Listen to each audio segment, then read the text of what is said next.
मैं अपना परिचय दूं, माई सेल्फ मुकेश कोठारी। मुकेश कोठारी मेरा नाम है। भीलवाड़ा राजस्थान का मैं रहने वाला हूं। अभी भीलवाड़ा के अंदर मेरा कपड़े का स्वयं का व्यवसाय है। मैं शूटिंग बनाता हूं। फर्म का नाम है अंजलि सिंथेटिक्स, 11 आनंद क्लॉथ मार्केट भीलवाड़ा में कपड़े के व्यवसाय का मेरा एक छोटा सा ऑफिस है। पिछले लगभग 47 मंथ से लगातार इस बिजनेस को मैं करता हूं। इस 47 महीनों में इस बिजनेस को करने के बाद मुझे क्या मिला है, मुझे क्या मिलने वाला है, क्या इसका फ्यूचर है, क्या इसका स्कोप है, क्या इस बिजनेस का विजन है, ये सारी बातें कुछ मिनटों में आपके सामने शेयर होगी।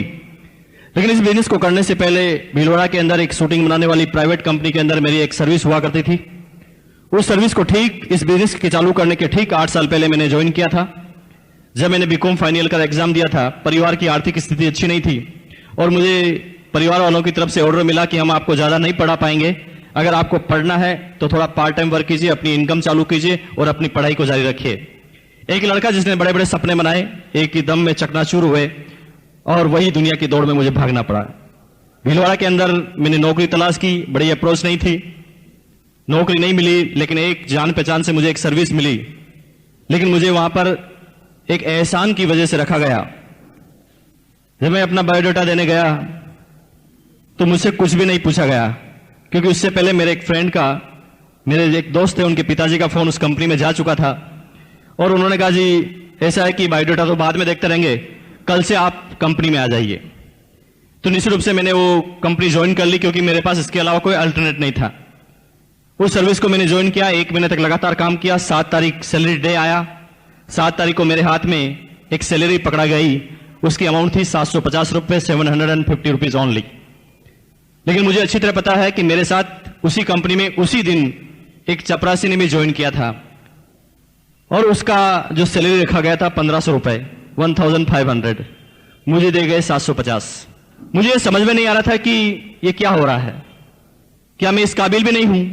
क्या इस ऑफिस में चपरासी मेरे से ज्यादा अहमियत रखता है? क्या मैं जरूरतमंद नहीं हूं? 50 तरह के क्वेश्चन मेरे दिमाग में आए। लेकिन आप लोगों के लिए मैसेज क्या है? आप लोगों के लिए मैसेज यह है कि कोई फर्क नहीं पड़ता, 1% भी मायने ये नहीं रखता कि आपकी शुरुआत कहां से है। 0.1% भी ये मायने नहीं रखता कि आपकी शुरुआत कहां से है। मायने तो ये रखता है कि आप कहां तक जाने वाले हैं। क्योंकि आप में से किसी भी आदमी ने कभी भी ये सुना नहीं होगा कि एक प्रधानमंत्री पैदा हो गया, एक मुख्यमंत्री पैदा हो गया, एक इंजीनियर पैदा हो गया, एक डॉक्टर पैदा हो गया, एक चार्टर्ड अकाउंटेंट पैदा हो गया। आप में से किसी भी आदमी ने ये नहीं सुना होगा। लेकिन आप में से हर आदमी ने ये सुना होगा कि एक प्रधानमंत्री मर गया, एक इंजीनियर मर गया, एक डॉक्टर मर गया, एक चार्टर्ड मर गया। कहने का मतलब क्या है? सब शुरुआत करते हैं जीरो से, लेकिन वो कहां तक अपनी एक जिंदगी में कर पाते हैं, ये रिमार्केबल होता है। और यकीन मानिए, मैंने उस सर्विस को किया, कुछ महीने का पेशेंस रखा, परफॉर्मेंस सामने आई। 8 साल तक लगातार उस प्राइवेट कंपनी में मैंने काम किया, हर साल कुछ इंक्रीमेंट लगते गए। लेकिन 8 साल के बाद उस कंपनी में एक इतिहास बना, एक घटना हुई कि एक 27 साल का लड़का उस पूरी कंपनी का डिप्टी मार्केटिंग मैनेजर बना। 80 आदमी का स्टाफ मेरे साथ काम किया करता था और आश्चर्य की बात यह थी कि उन 80 के 80 आदमियों से मेरी जो एज थी, मेरी जो उम्र थी, सबसे छोटी थी। 13,000 रुपए ग्रोस इनकम मेरी आने लगी। कंपनी की तरफ से गाड़ी भी मिला, कंपनी की तरफ से मकान भी मिला। लेकिन जिस तरह से आम हर सेमिनार में जिस बात को मैं दोहराता हूं, आज फिर दोहराऊंगा कि आदमी को जब ये छोटी छोटी सफलताएं मिलती है तो आदमी के अंदर एक बीमारी जन्म लेती है। उस बीमारी का नाम है परफेक्शन इज पैरालिसिस। अगर दुनिया का कोई भी आदमी, अगर दुनिया की किसी भी प्रोग्रेसिव स्टेज पर अगर कभी ये सपने में भी सोचता है कि मैं परफेक्ट हो चुका हूं, मैं सब कुछ जान चुका हूं, मुझे सब कुछ आता है, मैं सब जानता हूं, तो यकीन माना दोस्तों, उसी समय उसे लकवा लग चुका है। जिंदगी में अब वो कोई बड़ा काम नहीं कर पाएगा, क्योंकि वो कहता है जी मुझे सब कुछ आता है। मेरी बात से सहमत है? सहमत है जी? मुझे सब कुछ आता है ऐसा बोलते ही समझ जाइए कि आज से हमारी प्रोग्रेस खत्म। क्योंकि जब हम सीखना छोड़ देंगे तो हमारी प्रोग्रेस कैसे होगी? एक विद्वान ने कहा था कि एक आदमी अपने एक जीवन में सब कुछ नहीं सीख सकता। मरते समय भी बहुत सारे अनुभव उसके सामने आएंगे और ये अनुभव की जो प्रक्रिया है, ये लगातार जीवन के अंतिम समय तक चलती रहेगी। लेकिन कभी भी हम अपने आप को कहें जी हम तो MBA हैं। MBA एक तो होता है जी मास्टर ऑफ बिजनेस एडमिनिस्ट्रेशन, जिसकी बड़ी वक़्त है जी हिंदुस्तान में। मैं उस MBA की बात नहीं कर रहा हूं। मेरी MBA की फुल फॉर्म है मुझे बहुत आता है। BA। मुझे बहुत आता है, तो जिसको बहुत आता है उसे कुछ नहीं आता, यकीन मानिए उसने अब इस दुनिया में सारी प्रोग्रेस को खत्म कर दिया है। तो जब मेरी इनकम थोड़ी बढ़ी, मेरी थोड़ी प्रोग्रेस बढ़ी, 27 साल की एज में सफलताएं मिली, मैं अब सबसे जो कंपैरिजन करता था वो इनकम से करता था, एजुकेशन से करता था। मैं सबसे पहले कहता था मेरे फादर को कि यार आप इतने साल तक सर्विस करते हैं, आपकी पेंशन क्या है। मैं अपने भाइयों से कहता था भैया तुम्हारी सैलरी क्या है, 9,000, तुम 35 साल के हो। मैं अपने दोस्तों से भी यही बात कहता था, क्योंकि मुझे सफलता का रहस्य पता नहीं था, सफलता किसे कहते हैं ये पता नहीं था। मैं सिर्फ पैसों को सफलता मानता था। और लेकिन मानिए उस दौरान मेरे जीवन में बहुत सारी अपॉर्चुनिटी आई, मैंने सबको छोड़ा क्योंकि मुझे MBA हो गया था, मुझे बहुत आता है, मैं ऐसा समझता था। लेकिन अगस्त 2000 का समय मुझे अभी तक याद है।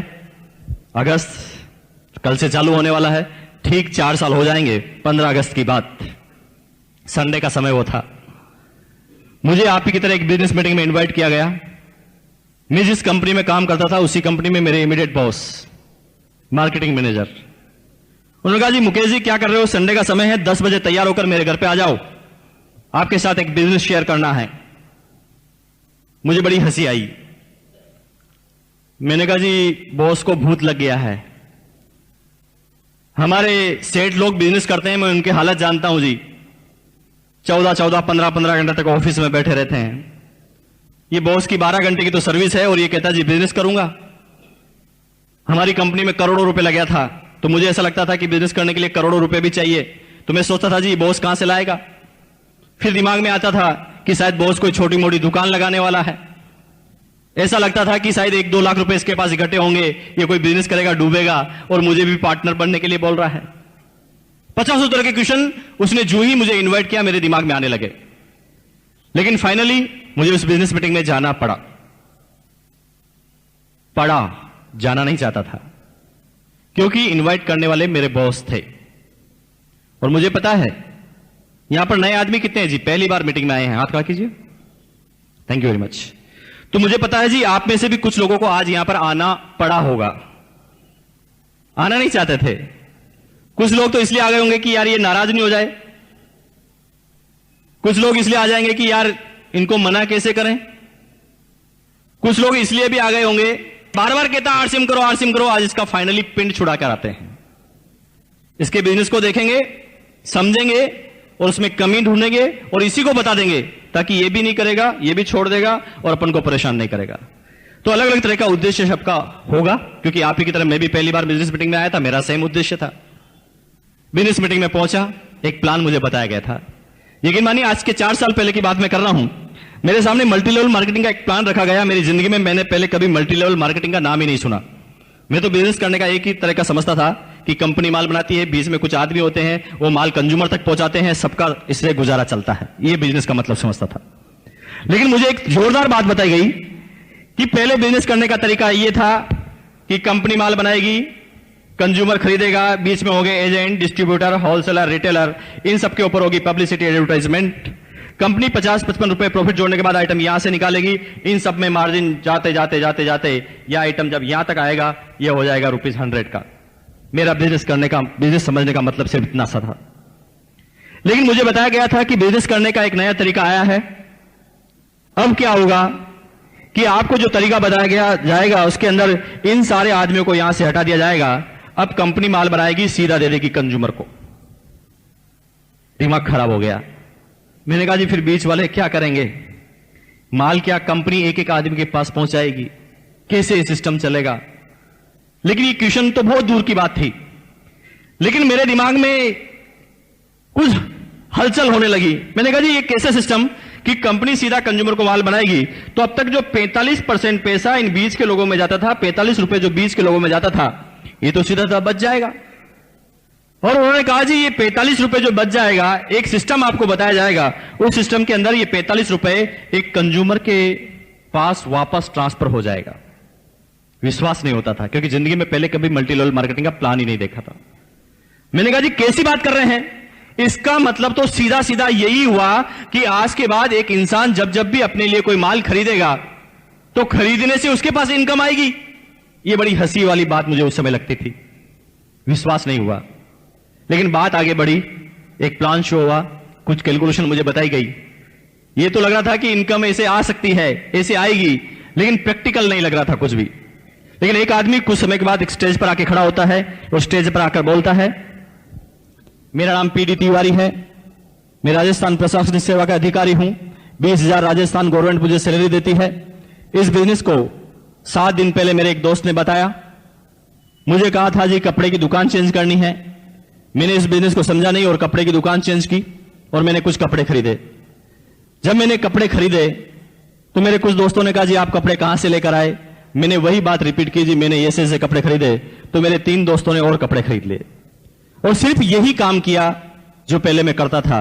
उसका नतीजा है कि 7 दिन ये तारीफ करने से मेरे घर में एक चेक आता है, उसकी अमाउंट होती है 512 रुपए। जो ही मुझे उस आदमी ने कहा जी 512, मुझे 101% यकीन हो गया कि यह बिजनेस एकदम सही है। क्योंकि एक साधारण आदमी क्या समझता है, यहां पर भी कुछ आदमी होंगे जिनको पहले मैंने इस तरह की इनकम आई होगी 200 से लगाकर 1000 के बीच में। कोई आदमी है जी, हाथ खड़ा कीजिए, खड़े हो जाइए अपनी जगह से एक बार प्लीज। जोरदार तालियां इनके लिए, थैंक यू वेरी मच। देखिए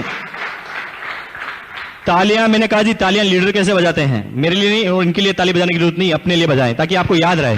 जोरदार तालियां, थैंक यू वेरी मच। तो ये वो लोग हैं जिनको पहली इनकम आई। पहली इनकम वाले ही आपके मार्गदर्शक हैं जो नए लोग हैं।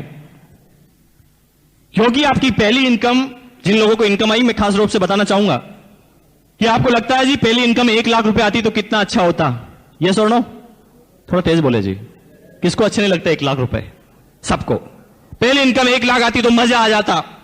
लेकिन मानिए अगर पहली इनकम आपकी 1 लाख आती तो दूसरे महीने इस बिजनेस को आपको छोड़ना पड़ता, आप कर ही नहीं पाते।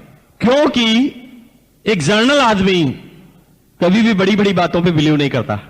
ये सुनो, आज मैं किसी ट्रेन में या बस में सफर कर रहा हूं या प्लेन में सफर कर रहा हूं, लेकिन मेरे पास वाली सीट पर कोई आदमी बैठा होता है, बात करने के बाद मेरा नियम है कि मैं कभी भी खाली नहीं बैठता।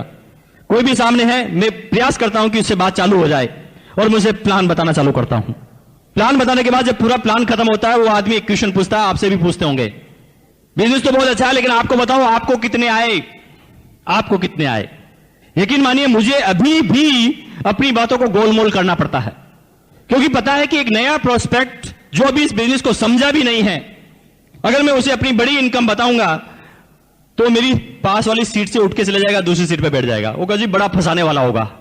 हाँ, इतनी बड़ी भी कोई इनकम आती है, जिंदगी भर हो गई 10,000 की सैलरी लेते लेते। ये लाखों की इनकम की बात कर रहा है। जो नया आदमी है ना, वो छोटी बातों पे बिलीव करता है।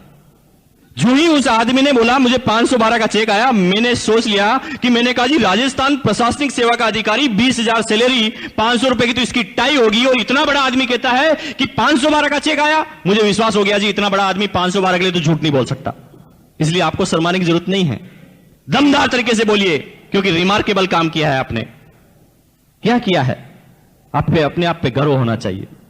क्योंकि एक छोटी सी बात बताऊं जी, मान लें एक लड़का है जो सुबह 4 बजे उठता है, नहाता है, उसके बाद गाय का दूध निकालता है, गाय का दूध निकालने के बाद गाय का दूध बेच कर आता है, वापस घर पे आता है, उसके बाद अखबार बांटने के लिए जाता है, अखबार की सेलिंग करता है, अखबार बांटने के बाद घर पर आता है, फिर 2 घंटे पढ़ाई करता है, फिर नहाता है एक बार फिर, और उसके बाद 4 घंटे तक लगातार ट्यूशन लेता है, 4 घंटे तक ट्यूशन लेने के बाद लंच करता है, लंच करने के बाद 1 घंटा टहल कर आता है, उसके बाद 3 घंटे और ट्यूशन लेता है और रात को फिर पढ़ने के लिए जाता है। तो ऐसे आदमी पे आपको गर्व होता है या शर्म आती है? गर्व होता है ना, लेकिन कभी कभी हमें शर्म आ जाती है। हाँ, लोग बात क्या कहेंगे, टीचर है और कपड़े बेच रहा है, साबुन बेच रहा है, क्या कर रहा है, ये बिजनेस कर रहा है 500 रुपए का। कभी कभी शर्मा जाता है एक आदमी। आपको भूलना नहीं चाहिए, धीरूभाई अंबानी ने भी 500 रुपए से शुरुआत की थी। इनिशियल पीरियड सबके ऐसे होते हैं, बिल गेट से लगाकर एक एक आदमी को उठा लेना। जो लोग शर्म करते हैं वो एक साधारण जिंदगी को जीते हैं, जो दुनिया के 97% आदमी होते हैं वो डरते हैं कि लोग क्या कहेंगे। और यकीन मानिए वो लोगों के कहने में इतने आ जाते हैं कि वो जिंदगी भर कुछ नहीं कर पाते। लेकिन कुछ लोग लोगों की परवाह नहीं करते, अपने भविष्य को देखते हैं और काम करना चालू करते हैं। तो आपने 512 की इनकम ली है, ये रिमार्केबल है। दम लगा के बोलिए, आपका दोस्त टीचर है, आप टीचर है, वो 9,000 कमाता है, आप भी 9,000 कमाते हैं। छुट्टी होने के बाद वो घर पर जाकर रिमोट को तोड़ता है, बिजली का बिल जलाता है, पत्नी से झगड़ा करता है, बच्चों के डांट लगाता है, कमियां निकालता है बीबी के काम में, और उसी जगह आप इसी टाइम को कन्वर्ट करने के बाद आरसीएम का काम करते हैं और 512 का चेक आता है। ये रिमार्केबल है। क्यों नहीं दम लगा के आप इसमें बात करते हैं? और यकीन मानिए, ये आपका जब कॉन्फिडेंस होगा तभी सामने वाला आदमी आपसे प्रभावित होगा। अब बात आती है कि मुझे विश्वास हुआ, मैंने कहा जी इतना बड़ा आदमी 512 के लिए तो झूठ नहीं बोल सकता, मुझे करना चाहिए, और मैंने इस बिजनेस को करना चालू किया। जिस तरह से आम इंसान के साथ होता है मेरे साथ भी हुआ। पहले मुझे 244 रुपीज का चेक आया। समझ में नहीं आ रहा था कि बिजनेस किस तरह का है, लेकिन फिर भी लगा रहा। मैसेज है संगत का असर। कभी कभी हम सही संगत में नहीं रहने के कारण भी इस बिजनेस को छोड़ देते हैं। जो लोग अपने आप को और स्मार्ट समझते हैं, जैसे कि मान लें कुछ आदमी आपके पास ऐसे भी आते होंगे जो पहले नेटवर्क कर चुके होंगे, वो नेटवर्क के बारे में जानते होंगे, या मान लें स्कीम वगैरह उन्होंने की होगी, थोड़ा बहुत वो जानते होंगे। तो कुछ लोग क्या कहेंगे, बिजनेस प्लान समझने के बाद वो कहेंगे भाई आगे तो मुझे सब कुछ आता है। उनको कहते जी मीटिंग अटेंड करो। अरे मीटिंग की जरूरत नहीं है, हम तो खुद ही लीडर हैं, हमें सब पता है कि कैसे लोगों को समझाना है।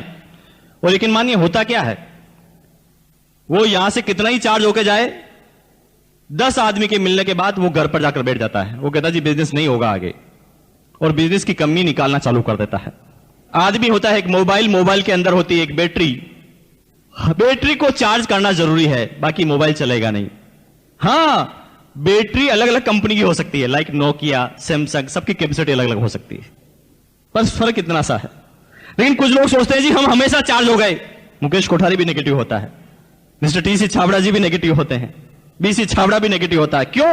ये आदमी का स्वभाव है। मान लें आप 10 आदमी लगातार आपको ना ना ना ना ना ना करेंगे, तो आप क्यों नहीं डिस्चार्ज होंगे? अपने आप एक बड़े आदमी भी डिस्चार्ज होने लग जाएगा।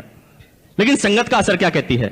मेरी इनकम कम आने के बाद भी मैं इस बिजनेस में क्यों लगा रहा? सिंपल सी बात, क्योंकि मेरे सारे दोस्त आरसीएम बिजनेस करते थे और मैं उनके हमेशा साथ में रहता था, तो हम एक दूसरे की बात से हमेशा चार्ज होते थे।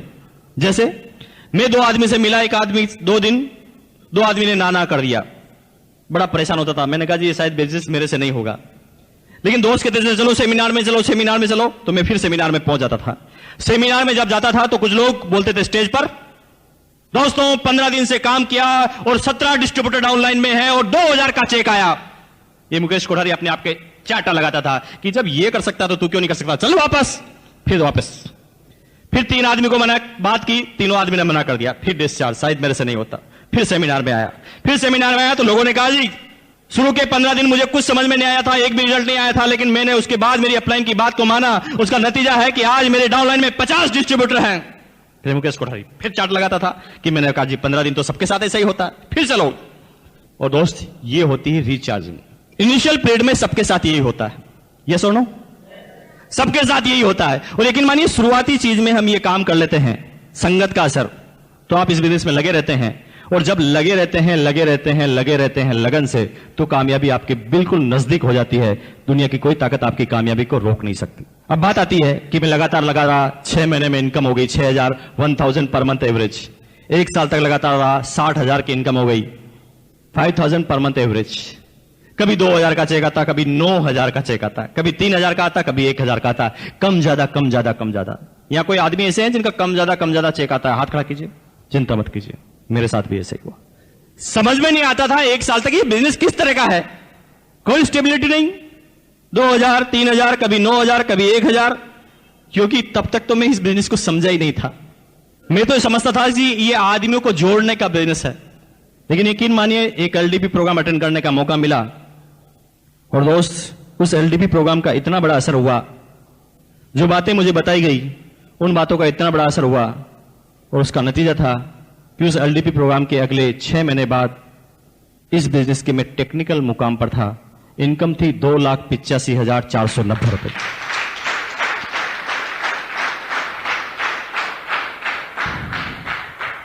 तो वही बात है कि इंजन तो मैं पहले भी था, लेकिन रोड पर चला रहा था अपने इंजन को, दौड़ नहीं रहा था।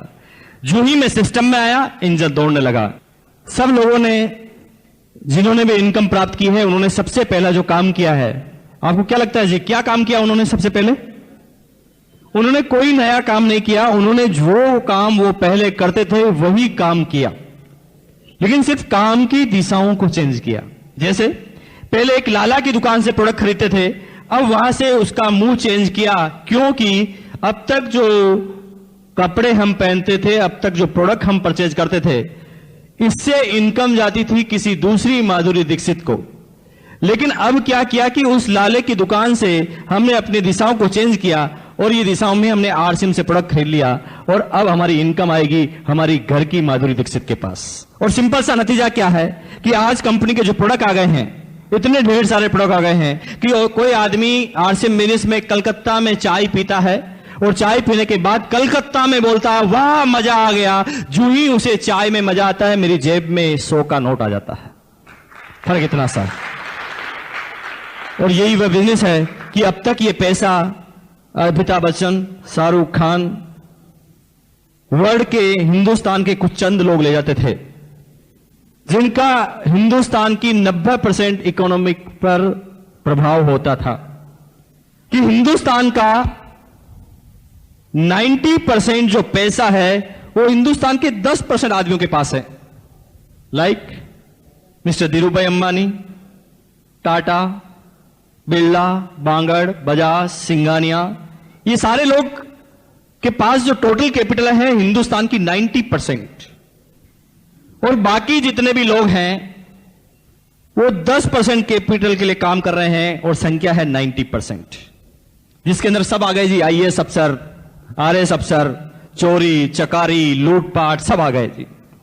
अब आप देखिए हम क्या कर रहे हैं, दूध और मलाई इनके पास, हम तो मट्ठे के लिए लड़ाई कर रहे हैं।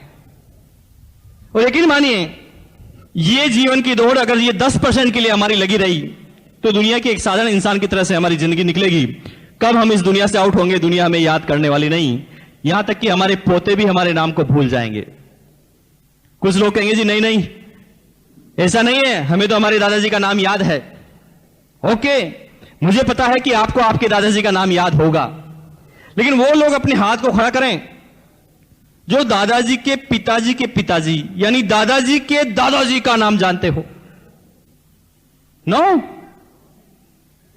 अरे दोस्त आपको पता होना चाहिए कि आपके, यस प्लीज, थैंक यू, एक आदमी जानते हैं जी, इनके लिए जोरदार तालियां बजाइए आप, थैंक यू। देखिए यहां पर 200 आदमी 150 आदमी बैठे हैं और जब मैं दादाजी के नाम पूछता हूं तो सिर्फ एक आदमी का या ना के बराबर हाथ खड़े होते हैं। मुझे आप क्वेश्चन का आंसर दीजिए, क्या आपके दादाजी नहीं होते तो आप यहां पर होते? तो आप जिसकी वजह से हैं उसी का नाम भूल गए, जिसकी वजह से आज आप यहां पर बैठे हैं उसी का नाम आप भूल गए हैं। क्यों? इसमें आपकी और मेरी कोई गलती नहीं है, कोई गलती नहीं। लेकिन आप मुझे बताएं कि वो लोग अपना हाथ खड़ा करें जो हेमा मालिनी को जानते हैं, रानी लक्ष्मीबाई को जो जानते हैं हाथ खड़ा कीजिए, शिवाजी को जो जानते हैं हाथ खड़ा कीजिए, महात्मा गांधी को जो हाथ खड़ा कीजिए। अरे दोस्त आपको याद होना चाहिए ये भी आपकी 7वीं 8वीं 10वीं 15वीं पीढ़ी में आते हैं। फिर ऐसा क्यों है कि आपको महाराणा प्रताप शिवाजी का नाम याद है, महात्मा गांधी का नाम याद है और आप अपने दादाजी का नाम भूल गए हैं? क्यों? इसमें आपकी और मेरी कोई गलती नहीं है। शिवाजी कुछ करके गए थे, नाम याद है, महाराणा प्रताप कुछ करके गए थे, नाम याद है, महात्मा गांधी कुछ करके गए थे, नाम याद है, हमारे दादाजी के दादाजी कुछ करके ही नहीं गए थे, नाम कैसे याद होगा?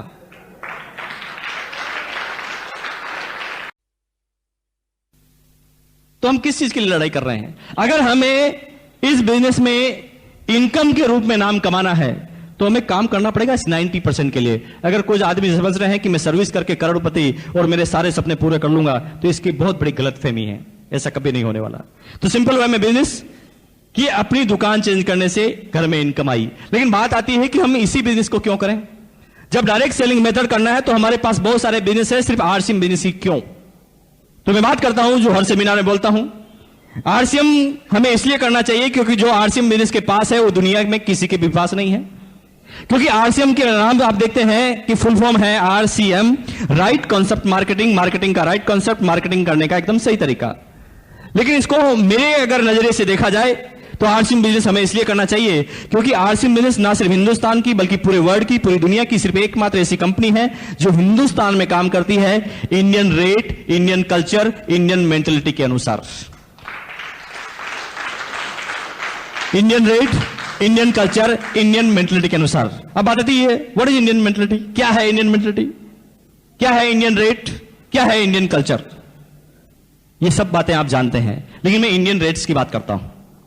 आप देखें कि मान लें एक सर्वे करें, 10 आदमी का यहां से उठाएं और एक सर्वे करें, या बाहर किसी को 10 आदमी को अपन पकड़ें और उनको सर्वे करें कि आप रोज नहाते हैं, तो मुंबई में सारे लोग बोलेंगे यस। यस, कितने आदमी नहाते हैं, हाथ खड़ा कीजिए। आप कहेंगे जी अजीब और गरीब क्वेश्चन मत पूछिए। मैं ये बात इसलिए कह रहा हूं जी, आप सुन रहे हैं ना मेरी बात, यू गॉट मी। तो बात कर रहे हैं कि हम किसी से पूछे जी कितने आदमी नहाते हैं, निश्चित रूप से कितने % का जवाब आएगा जी यस में, 100%। ओके जी, हम नहाते हैं। हाँ, बात अलग है कि 5 दिन में नहाते हैं, 7 दिन में नहाते हैं, लेकिन नहाते जरूर हैं।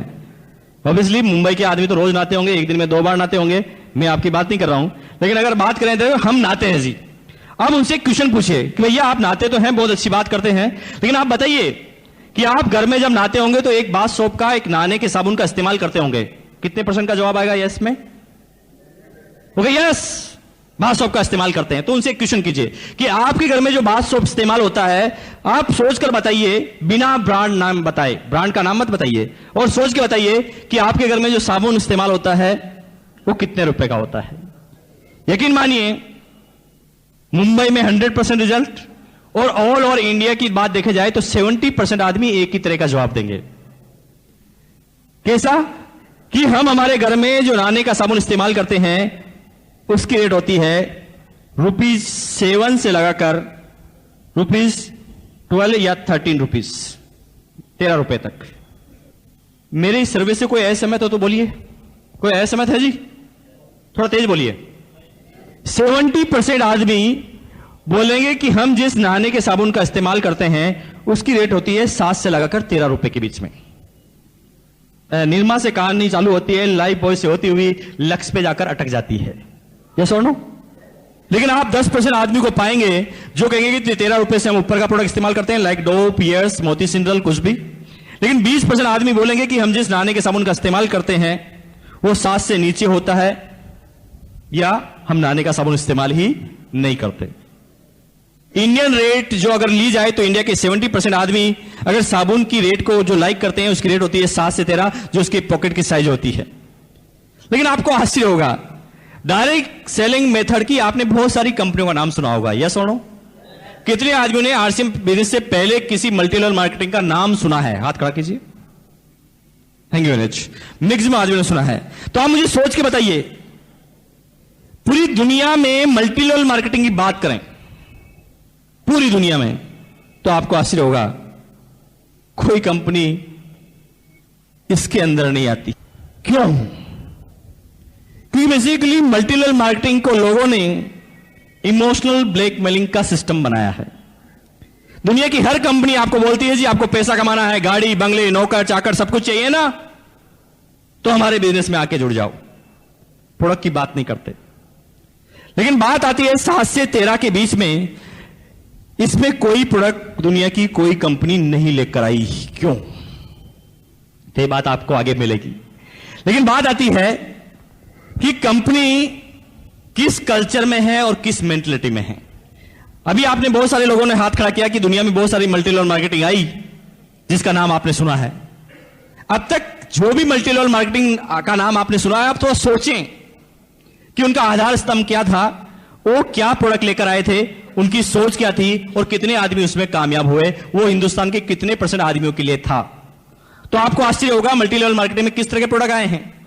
कुछ लोग लेकर आते हैं मेडिसिन कैप्सूल, है जी, कुछ लोग आते हैं पेट्रोल की गोली, कुछ लोग लेके आते हैं इंटरनेट की वेबसाइट, कुछ लोग लेके आते हैं 250 रुपए की moisturiser cream, like so and so, इसी तरह के प्रोडक्ट आते हैं, ये सुनो। एक एक मल्टी लेवल के बारे में आप सुन लें। कुछ समय पहले एक प्रोडक्ट कंपनी लेकर आई, वो कहते जी हमारा प्रोडक्ट है मेडिसिन कैप्सूल। ये कैप्सूल बड़ा जोरदार है जी, मैजिक कैप्सूल। इससे क्या कि हिंदुस्तान का कोई आदमी अगर मोटा है तो खाते ही पतला हो जाएगा, और अगर पतला है और मोटा होना चाहता है तो खाएगा तो मोटा हो जाएगा। रेट है इस कैप्सूल की ₹100 पर पीस। तो आप मुझे बताइए, हिंदुस्तान के किसी आदमी को पतला होने के लिए कैप्सूल खाने की जरूरत ही क्या है? कैप्सूल को हाथ में पकड़ा तो देख देख के पतला हो जाएगा। 100 रुपए जेब में होते ही नहीं हिंदुस्तान के आदमी के। तो मान लिया कैप्सूल बहुत अच्छा है, बहुत बहुत बहुत अच्छी क्वालिटी का है, लेकिन आप में से कोई ऐसे आदमी है जो कैप्सूल की कॉस्टिंग के बारे में कुछ जानते हैं? कैप्सूल की कॉस्टिंग कैसे निकाली जाती है? क्योंकि आपको आश्चर्य होगा कि उसी फॉर्मूले का कैप्सूल मार्केट में 1, 2, 3, 4, 5, 6, 7, 8, 9, 10 आप जितने रुपए में चाहो उतने में मिलता है। आप समझ ही नहीं पाएंगे कि कैप्सूल की रेट को कैसे निकाला जाता है। अरे उसके अंदर दुनिया की सबसे महंगी चीजों को भी डाला जाए ना तो 100 रुपए रेट नहीं आ सकती, लेकिन किस तरह से कॉस्टिंग को निकाला जाता है आप समझ नहीं पाएंगे। तो आप मुझे बताओ कि हिंदुस्तान में कितने आदमी मोटे हैं और कितने आदमी पतले हैं जो इस कैप्सूल को खाना चाहते हैं? मुझे तो इस हॉल में एक भी नजर नहीं आ रहा। कितने % आदमी हिंदुस्तान के उस प्रोडक्ट को यूज करेंगे?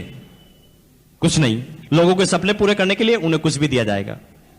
एक कंपनी आती है, वो कहती है इंटरनेट की वेबसाइट लेकर आए हैं, 7,000 रुपए देने पड़ेंगे और वेबसाइट आपको देंगे बदले में। तो आप मुझे बताइए वेबसाइट की कॉस्टिंग आप कैसे निकालेंगे? कितने आदमी है जो वेबसाइट की कॉस्टिंग निकाल देंगे? अरे आदमी की बनाई गई चीज है वो, उसकी कॉस्टिंग कैसे निकाली जा सकती है? नो, वो तो जिसके काम की है उसके लिए लाखों की है, जिसके लिए काम की नहीं है जीरो की है। यस और नो? एक कंपनी आती मॉइस्चराइजर क्रीम लेकर, वो कहती जी हमारी जो क्रीम बनाई है मॉइस्चराइजर क्रीम, ये 250 रुपए की 100 ग्राम है, 100 ग्राम, बहुत अच्छी क्रीम है। हम कहते जी दूसरी क्रीम तो बड़ी सस्ती आती है, आपकी इतनी महंगी क्यों? तो दुनिया की सारी कंपनियों का एक ही जवाब, हमारी क्रीम बहुत अच्छी है, इसके अंदर बहुत सारे विटामिन डाले हैं, like vitamin A, B, C, D, E, F, G, H, I, J, K, L, M सब डाले हैं, और ये कंसेंट्रेट है, बहुत जोरदार है। इस तरह के फॉर्मूले कभी दुनिया में नहीं बने। मान लिया कि क्रीम बहुत अच्छी है, मैंने भी मान लिया, आपने भी मान लिया, लेकिन कोई सज्जन ऐसा है कि क्रीम को हाथ में लेकर सूंघकर लगाकर बता सकता है कि ये कितने रुपए किलो की है? कोई बता सकता है जी? क्रीम की कॉस्टिंग आपके बस की बात नहीं निकालना, क्योंकि विटामिन ई की क्रीम मार्केट में 10, 15, 20, 30, 40, 50, 60, 70, 80, 90, 100 जितने में चाहिए उतने में मिलती है। आप पता नहीं कर पाएंगे कि वास्तव में क्रीम की रेट होनी क्या चाहिए।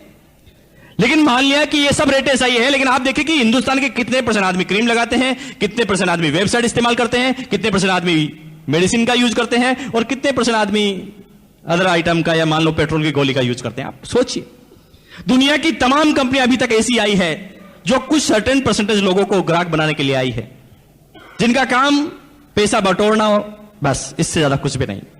लोगों के सपनों से खिलवाड़ करना, इससे ज्यादा कुछ भी नहीं। लेकिन वर्ल्ड में 3 चीजें ऐसी है, और आमतौर पर हिंदुस्तान में, जिसकी कॉस्टिंग एक आम इंसान कभी भी निकाल सकता है, कभी भी। वो हमारे नाम से निकलता है। R for roti, C for कपड़ा, M फॉर मकान। रोटी, कपड़ा और मकान। तो आप बताइए, कोई आदमी, कोई कंपनी आपको कहे जी हम नेटवर्क में लेके आए हैं गेहूं, जो रोज आप खाते हैं, रोज गेहूं खाओ और आपकी इनकम बनेगी। गेहूं बहुत अच्छी तैयारी से बनाए गए हैं और गेहूं की रेट हमारी नेटवर्क में है 100 रुपए किलो। आपको हजम हो जाएगी?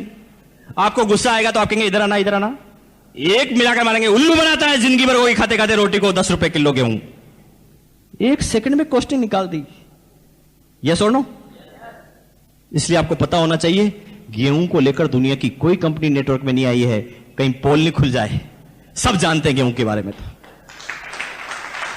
तो एक कंपनी आती है, वो कहते हैं जी हम मुंबई में वाशी के अंदर, या मान लें नेरुल के अंदर, या मान लें और आगे आप चले जाएं जी खारघर के अंदर, एक रूम हॉल किचन का एक फ्लैट देंगे जो 600 स्क्वायर फीट का होगा, और रेट होगी 5 करोड़। हजम हो जाएगी आपको? आगे उल्लू मत बनाओ यार, मुंबई में पैदा हुए यही मर जाएंगे। एक एक एरिया की रेट के बारे में हमें पता है। एक इंजीनियर आएगा, बता देगा कितना चूना लगा है, कितनी मिट्टी लगी है, और यहां की प्रेजेंट वैल्यू क्या है, आपका मार्जिन क्या है, रेट आ जाएगी 5, 7, 8 लाख रुपए। यस और नो? निकाल देना कॉस्टिंग एक ही सेकंड में। इसलिए दुनिया की कोई कंपनी मकान को लेके आई नहीं, कॉस्टिंग आपने निकाल दे कहीं, सारी पोल नहीं खुल जाए। या कितने ऐसे आदमी हैं जो आरसीएम के डिस्ट्रीब्यूटर नहीं है, पहली बार आए हैं? हाथ खड़ा कीजिए। यस, वेरी गुड, धन्यवाद। देखिए, आपने ये शर्ट पहन रखा है, बहुत अच्छी, आपने शर्ट पहन रखा है, इसके बारे में आप क्या मुझे कन्विंस कर सकते हैं कि ये 1000 रुपए की है? कर सकते हैं। मैंने आपको शर्ट को देखा और मैं बता सकता हूं कि ये शर्ट होगी 200 से 300 रुपए के बीच में, ये सुनो, निकाल देना कॉस्टिंग। एक हिंदुस्तान का आम इंसान क्योंकि कपड़ा रोज पहनता है, बचपन से पहनता आया है, अगर कोई विचित्र तरह का कपड़ा नहीं है, कोई विशेष तरह का या कोई नई टेक्नोलॉजी का कपड़ा नहीं है, अगर वो साधारण सा कपड़ा है, तो हिंदुस्तान का एक आदमी कपड़े को देखकर भी कॉस्टिंग निकाल सकता है 150 रुपए कम ज्यादा, क्योंकि लाला का मार्जिन भी कम ज्यादा होता है। किसी लेडी से पूछ लेना कि ये साड़ी कितने की, वो कहेगी ये शिफॉन होगी 300 रुपए की। ये सुनो, यहां पे काफी लेडीज है जी, देख के हम आसपास की रेट को निकाल देते हैं। यानी कपड़े की रेट भी अगर वो विशेष तरह का कपड़ा नहीं है तो हम आसपास की रेट को निकाल देते हैं। इसलिए आपको आश्चर्य होगा कि दुनिया की कोई भी कंपनी फैब्रिक को लेकर डायरेक्ट सेलिंग मेथड में अभी तक नहीं आई। This is the first company in the world, RCM business. ये दुनिया की पहली ऐसी कंपनी है आरसीएम बिजनेस जो कपड़े को लेकर नेटवर्क में आई है। लेकिन बात सिर्फ कपड़े की नहीं है। 20 अक्टूबर से कंपनी, 20 अक्टूबर 2001 से कंपनी एफएमसीजी में भी आई है। लेकिन एफएमसीजी में जब आई है तो भी इन्होंने इंडियन रेट, इंडियन कल्चर और इंडियन मेंटलिटी का बहुत अच्छी तरह से ध्यान रखा है। कंपनी ने, मैं एक साबुन की बात कर रहा था जिसकी एवरेज 7 से 13 के बीच में आती है। कंपनी ने एक प्रोडक्ट निकाला था, आप सब जानते हैं उसके बारे में, 100 gram 100% pure veg vitamin e and vacuum pack 70% TFM total fatty material. इतने कंटेंट्स का एक भी प्रोडक्ट मार्केट से आप परचेज करें, आपको आश्चर्य होगा, एक भी प्रोडक्ट आपको 12-13 रुपए से कम का नहीं मिलने वाला। लेकिन आरसीएम बिजनेस ने डायरेक्ट सेलिंग मेथड के सिद्धांतों को मानते हुए, Indian rate, Indian culture, Indian mentality का ध्यान रखते हुए वही प्रोडक्ट लाके दिए मात्र 8 रुपए 50 पैसे के अंदर। अब मुझे एक बात बताएं, आपने मल्टी लेवल के इतिहास में हिंदुस्तान नहीं, दुनिया की अभी तक किसी भी कंपनी का नाम सुना है जो इस कंटेंट्स का कोई भी प्रोडक्ट मार्केट में मात्र 8.5 रुपए में लेके आई हो? अगर दुनिया में किसी के पास भी इस चीज का कोई जवाब हो तो आप मुझे बताएं। नो, किसी आदमी के पास, दुनिया की किसी कंपनी के पास कोई जवाब नहीं। लेकिन वो 8.5 रुपए के साबुन पर मुझे आश्चर्य नहीं होता, बिल्कुल भी नहीं, 1% भी नहीं होता। क्योंकि अगर डायरेक्ट सेलिंग मेथड के सही सिद्धांतों का पालन किया जाए तो 8.5 की दी जा सकती है। लेकिन बात 8.5 की नहीं है, बात यह है कि जब इस बिजनेस प्लान का स्टडी करते हैं तो एडवर्ड साहब ने बताया जी 8.5 के होने के बाद भी इसके बिजनेस वॉल्यूम का 41% वापस हमारे पास आता है। क्या दुनिया की किसी कंपनी के पास इसका कोई जवाब है? एक आम इंसान जो पहले 12 रुपए का प्रोडक्ट इस्तेमाल करता था, उसकी बजाय अब 8.5 में करे और उसके करने के बाद भी उसके पास इनकम आए। अरे दुनिया की किसी कंपनी के पास इसका कोई जवाब हो तो आप मुझे बताएं। 20 रुपए किलो का वॉशिंग पाउडर, 10 रुपए का टूथब्रश, 32 रुपए का 200 ग्राम हर्बल टूथपेस्ट, 30 रुपए का, 36 रुपए का कॉटन बनियान। एक एक प्रोडक्ट की तुलना करें, 100 रुपीज केजी और 130 रुपए किलो चाय। कितने आदमी जिन्होंने चाय पी के देखा, हाथ खड़ा कीजिए। एक शब्द में बोले जी चाय कैसी लगी आपको? सीधी तुलना कीजिए ब्रुक बॉन्ड और रेड लेबल से, सीधी 180, 190, 200, 210 रुपए किलो। वही प्रोडक्ट इनिशियल में हमें 130 में मिले जो आम मार्केट में नहीं मिले, और उसके बाद 130 के बिजनेस वॉल्यूम का भी 41% वापस हमारे पास। अरे दुनिया की कोई कंपनी इसके बारे में कुछ सोच भी पाई हो तो एक के पास भी किसी का कोई जवाब हो तो मुझे आप बताइए। दुनिया में कोई जवाब नहीं। क्या है इंडियन मेंटलिटी, क्या है इंडियन कल्चर? अब तक दुनिया की हर कंपनी ने अपने रेट को छुपाने के लिए कल्चर को चेंज किया है। अगर हिंदुस्तान में कपड़े धोने के लिए एक डिटर्जेंट केक का इस्तेमाल किया जाता है और कपड़े को नीचे रखकर इसे घिसा जाता है, दिस इज इंडियन कल्चर। ये कौन सा कल्चर है? ये इंडियन कल्चर। लेकिन अगर वो इंडियन कल्चर का प्रोडक्ट लाएंगे तो लोग बाग रेट के बारे में तंग करेंगे कि हमारे हिंदुस्तान में तो 5 रुपए का डिटर्जेंट केक आता है, 7 का आता है जी, 8 का आता है। तो उन्होंने उस रेट को छुपाने के लिए कल्चर को चेंज किया। उन्होंने उस चीज को बनाया लिक्विड फॉर्म और कहा गया जी ये 250 रुपए का है। किया ना कल्चर को चेंज। पोछा जानते जी, पोछा यहां पर क्या बोलते हैं जी? फर्श को साफ करने से गीले कपड़े को लगा के बोलते हैं, क्या बोलते हैं जी? पोछा ही बोलते हैं, पोछा लगाते हैं जी। हिंदुस्तान में जो पोछा कितने सालों से लगाया जा रहा है जी, आप बता सकते हैं? आपको इसका बस जवाब नहीं होगा जी। आपके पिताजी, दादाजी, परदादाजी कितने सालों से पोछा लगाया जा रहा है जी। ठीक है जी। और देखिए पोछा हम सिंपल पानी से लगा लेते हैं, कभी उसमें सर्फ डाल देते हैं, कभी फिनाइल डाल देते हैं, यस और नो? ऐसे लगाते हैं जी। कितने ऐसे आदमी हैं जिनके घर में ऐसा पोछा लगने से वो बीमार हो गया हो? कितने आदमी जी बताओ? लेकिन वो आदमी सबसे पहले हमारी कमजोरी की तरफ नजर डालते हैं। वो कहते हैं जी आप पोछा एकदम गलत तरीके से लगाते हो, ये पोछा लगाने का कोई तरीका है? अब क्या कीजिए, एक बाल्टी लीजिए, उसके अंदर हमारा ये 250 रुपए वाला लिक्विड 2 बूंद डालिए और फिर पोछा लगाइए जी। क्यों किया जा रहा है जी हमारे कल्चर को चेंज? क्यों हमारी जेबों पर असर डाला जा रहा है? क्यों ना एक आम हिंदुस्तानी को आम हिंदुस्तानी जो चाहता है उसे प्रोडक्ट दिया जाए, वैसी रेट दिया जाए? लेकिन दुनिया की किसी कंपनी के पास कोई जवाब नहीं। लेकिन हिंदुस्तानी मेंटलिटी क्या है? हिंदुस्तान के आदमी को बोलते हैं जी 20 रुपए किलो का वॉशिंग पाउडर, 10 रुपए का टूथब्रश, 8.5 रुपए का नहाने का साबुन, 130 रुपए किलो चाय। तो हिंदुस्तान का आदमी कहता वाह इतना सस्ता, तब तो खराब होगा, इतना सस्ता है तब तो खराब होगा। तो आप मुझे बताओ कि मैं चाहे इन प्रोडक्ट की कितनी भी तारीफ करूं, जो यहां उछल उछल कर तारीफ करूं, लाउड स्पीकर पे तारीफ करूं, आप सब लोग भी विज्ञापन दे दे के तारीफ करें, तो कितने आदमी हैं जो मुंबई में कहेंगे जी वाह वाह वाह क्या तारीफ की है आपने इतनी जोरदार, तो 1 साल का प्रोडक्ट एक साथ दे जाओ? कितने आदमी बोलेंगे जी आपको? कोई नहीं बोलने वाला। ज्यादा तारीफ करोगे तो क्या कहेंगे, अच्छा इतनी तारीफ, ले 8.5 रुपए दे साबुन अभी देख लेता हूं। क्या तारीफ करेंगे जी? वो तो पहला चीज है कि प्रोडक्ट में दम होगा तो आगे चलेगा, बाकी खिसकेगा तक नहीं। तो क्यों इमोशनल ब्लैकमेलिंग की जाती है जी? प्रोडक्ट अच्छा है, वो तो पता चल जाएगा, यूज करके बताओ। चाय पीते ही पता चल जाएगा चाय कैसी है, वॉशिंग पाउडर इस्तेमाल करते ही पता चल जाएगा वॉशिंग पाउडर कैसा है। तो इसमें क्यों इतनी तारीफ की जाए? क्यों नहीं एक आम इंसान को निर्णय लेने का अधिकार दिया जाए? क्यों इतना इमोशनल ब्लैकमेल किया जाए? अब तक दुनिया की सारी कंपनियों ने हिंदुस्तान के साथ यही किया है। लेकिन क्या इसके फॉर्म है? किस तरह से बिजनेस चलेगा? कंपनी क्या क्या प्रोडक्ट लेके आने वाली है? ये सारी बातें आपके सामने पता चलेगी। कंपनी 19 अगस्त दिल्ली के ताल कटोरा इंडोर स्टेडियम, अब तक आरसीएम बिजनेस का सबसे बड़ा फंक्शन, 35,000 आदमियों की पब्लिक उस फंक्शन में मौजूद होगी। मुंबई से सैकड़ों आदमी वहां पर मौजूद होंगे। काफी लोगों की तैयारी भी होगी। कितने आदमियों ने तैयारी कर ली जी? उसके बारे में हाथ खड़ा करेंगे। यस, काफी लोगों ने तैयारी भी कर ली है और काफी लोग तैयारी की तरफ अग्रसर हैं। और यकीन मानिए वो 19 अगस्त का फंक्शन, वहां आपको पता चलेगा कि कंपनी क्या करने वाली है। कंपनी में जब इस बिजनेस को मैंने ज्वाइन किया था तो एक 8 पेंट पीस की किट हुआ करती थी। और यकीन मानिए जब वो 8 पेंट पीस की किट लेकर मैं घर पे आया तो मेरी पत्नी ने सबसे पहले मुझे बोला, जी कोई कपड़े की दुकान लगा ली है आपने, क्या करने जा रहे हैं? जब भी किसी के पास जाते थे तो लोग बाग उल्टे सीधे क्वेश्चन करते थे। लेकिन बात कंसेप्ट की थी भैया, एक प्रोडक्ट से चालू हुआ, आज कंपनी के पास 106 प्रोडक्ट हैं, 106। और कंपनी अगले ही महीने एक साथ वर्ल्ड के इतिहास में पहली बार 10 नए प्रोडक्ट एक साथ लेकर आने वाली है, जिसे दुनिया की कोई कंपनी लेकर नहीं आएगी। क्या होगा दिसंबर तक? क्या होगा दिसंबर तक? सुबह आप गुड मॉर्निंग बोलेंगे तो आरसीएम बिजनेस के साथ, और गुड नाइट बोलेंगे तो आरसीएम बिजनेस के साथ। और कंपनी ने एक एक कल्चर का ध्यान रखा है। यहां पता है कि हिंदुस्तान में लोअर ग्रेड के भी आदमी है और अपर ग्रेड के आदमी भी है, मीडियम ग्रेड के आदमी भी है। और आप एक एक प्रोडक्ट के बारे में पता कर लें।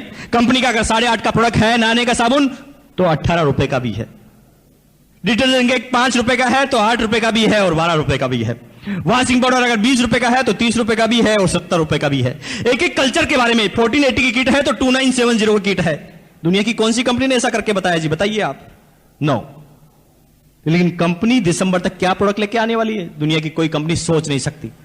गुड मॉर्निंग बोलेंगे तो आरसीएम बिजनेस के साथ, और गुड नाइट बोलेंगे तो आरसीएम बिजनेस के साथ। सुबह आप टॉयलेट में जाएंगे, टॉयलेट क्लीनर आरसीएम बिजनेस का, उसके बाद पेस्ट करेंगे, पेस्ट आरसीएम बिजनेस का, ब्रश लगाएंगे, ब्रश आरसीएम बिजनेस का, नहाने के लिए जाएंगे, नहाने का साबुन आरसीएम बिजनेस का, शैम्पू इस्तेमाल करेंगे, शैम्पू आरसीएम बिजनेस का, अंडरगारमेंट्स पहनेंगे आरसीएम बिजनेस का, टॉवल लगाएंगे तो आरसीएम बिजनेस का, कपड़े पहनेंगे तो आरसीएम बिजनेस का, टाई लगाएंगे तो आरसीएम बिजनेस का, चाय पिएंगे तो आरसीएम बिजनेस का, भगवान के सामने अगरबत्ती लगाएंगे तो आरसीएम बिजनेस का, पत्नी की तरफ देखेंगे साड़ी आरसीएम बिजनेस की,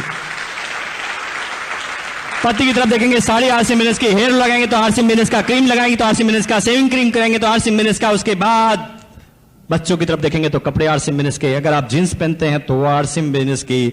उसके बाद आपके घर में मच्छर बोध है तो मस्कीटो मेट भी आरसीएम बिजनेस की। और कंपनी इनमें से मैक्सिमम प्रोडक्ट मैंने लॉन्च करने जा रही है। और आप आरसीएम टाइम्स में आपने पढ़ा होगा जो नया आ गया है, कंपनी ये 4 प्रोडक्ट नए लॉन्च कर चुकी है, जिसके बारे में अगली सेमिनार में पिछली बार बोला, और ये 10 दिन के अंदर आपके पास डिलीवरी मिलेगी। ये लिखा जी new RCM product, herbal RCM shampoo 150 ml, MRP 35 rupees only. Herbal shampoo compare कर लेना मार्केट में जाके। हर्बल शैम्पू 150 ml का 35 रुपए।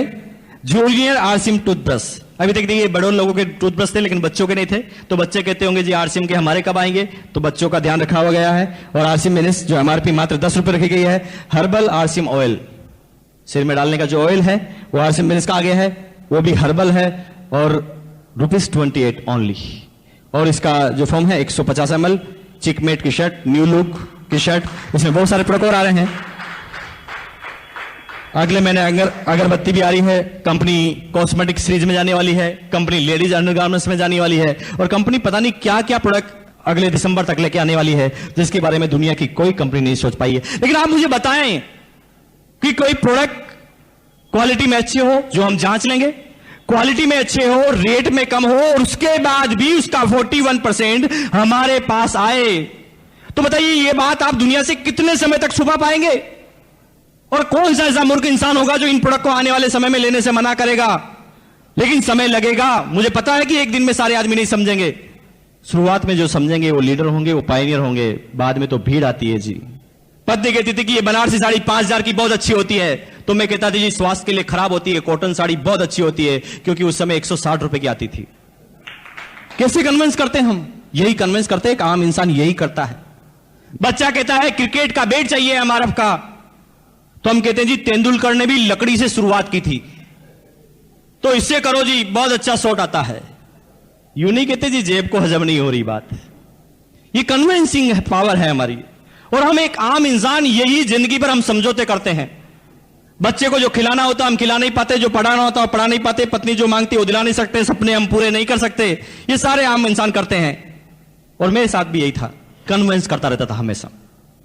लेकिन आरसीएम बिजनेस के बाद ये लड़का जो आपके सामने खड़ा है, जिसकी एज मात्र 30 साल की है, मुंबई तो बहुत बड़ी सिटी है, यहां तो करोड़ों आदमी होंगे, लेकिन आपको आश्चर्य होगा कि भीलवाड़ा भी एक बहुत बड़ी इंडस्ट्रियल सिटी है, लेकिन इंडिविजुअल टैक्स देने के मामले में ये 27 साल का लड़का जब इस बिजनेस चालू किया और 30 साल की एज तक आते आते आज मेरा पूरे भीलवाड़ा के अंदर 70वां स्थान है इनकम टैक्स के बारे में। कि मान लें आपके बच्चे को, आपके बड़े भाई को, आपकी पत्नी को, आपके पिताजी को राष्ट्रपति अवार्ड मिल रहा है और आप नीचे खड़े हैं, तो कैसे तालियां बजाएंगे? वैसी तालियां इनके लिए बजा दीजिए आप। Thank you very much. दोस्तों, वो लोग हैं जिन्होंने 10,000 तक इनकम ली है, निश्चित रूप से ये दूसरे गियर में पहुंच गए हैं, लेकिन तीसरे गियर में आते आते गाड़ी 30-40 की स्पीड से दौड़ती है और चेक फिर 4-5 हजार के हो जाते हैं। उन आदमियों से हम मिलाएंगे, लेकिन अम्मा जी आप आइए आगे। दोस्तों, जो लेडीज आपके सामने खड़ी है शायद मेरी माता से भी ज्यादा एज की है, मेरी मदर से भी। 6 भाई बहनों का परिवार है, मैं सबसे छोटा हूं, फिर भी मैं गारंटी के साथ कह सकता हूं मेरी मदर से भी ये बड़े हैं। और लेकिन मानिए प्रेरणा लीजिए आप, मिस्टर धूरिया जिनकी ओपन हार्ट सर्जरी हो चुकी है, बाईपास सर्जरी, और उसके बाद इस बिजनेस के वो रोयल्टी मुकाम पर पहुंच सकते हैं। ये माता जो आपके सामने खड़ी है, रिटायर्ड होने के बाद एक अच्छी खासी पेंशन आती है, हस्बैंड भी रिटायर्ड है, वो भी गवर्नमेंट सर्वेंट, उनकी भी बहुत जोरदार पेंशन आती है, सारी जिम्मेदारियां मुक्त हो गए हैं, उसके बाद भी इस बिजनेस को इतने लगन से करते हैं। और मैं पिछले 6 महीनों से इनका जो डेडिकेशन देखता हूं, ये रिमार्केबल है जी। और यकीन मानिए अपने आप पे एक चार्टा लगाएं और सोचें कि जब ऐसे आदमी रॉयल्टी पे पहुंचने वाले हैं तो हम क्यों नहीं पहुंच सकते। धन्यवाद। Thank you very much.